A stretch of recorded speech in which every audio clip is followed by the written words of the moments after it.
کەڵەشاخ چییە؟ چ کاتێک باشترین کاتە بۆ ئەنجامدانی؟ سوودەکانی کەڵەشاخ چین؟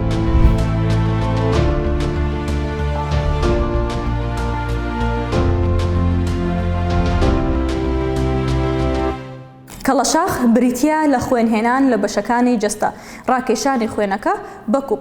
ئەم خوێنە بریتی نیە لە خوێنێکی پیس بوو، چونکە خوێنی پیس بوو خوێنێکە کە بەکتریا یاخود ڤایرۆس لە ناو سووری خوێندا هەبێت.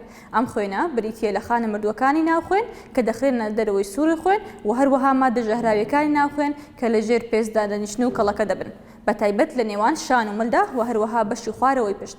کەڵەشاخ سونەتە و چارەسەرێکی پزیشکی و سروشتیە.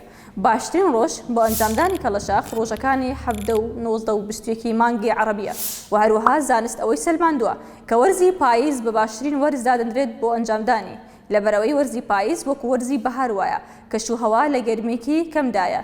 لەم وەرزەدا سووری خوێن دووبارە خۆی نوێ دەکاتەوە، خانە مردوو لە کارکەوتەکانی خوێن و مادە ژەهراویەکان دەخرێنە دەرەوەی سووری خوێن و هەروەها لە ژێر پێستدا کەڵەکە دەبن و دەنیشن. سوودەکانی کەڵەشاخ: ئەندامی وەرگری بەهێز دەکات، بەشدارە لە دابەزاندنی چاوری ناوخوێن و چاوری ژێرپێست. جەستە ڕزگاری دەبێت لە مادە ژەهراویەکان و هەروەها بەشدارە لە هاوسەنگکردن و ڕێخستنی بەرزی پەستانی خوێن و نزمی پەستانی خوێن. نەخۆش دوور دەبێت لە توشبوون بە نەخۆشی جەڵتە، جەڵتەی مێشک یاخود جەڵتەی دەماغ و هەروەها بارودۆخی دەرونی جێگیر دەکات.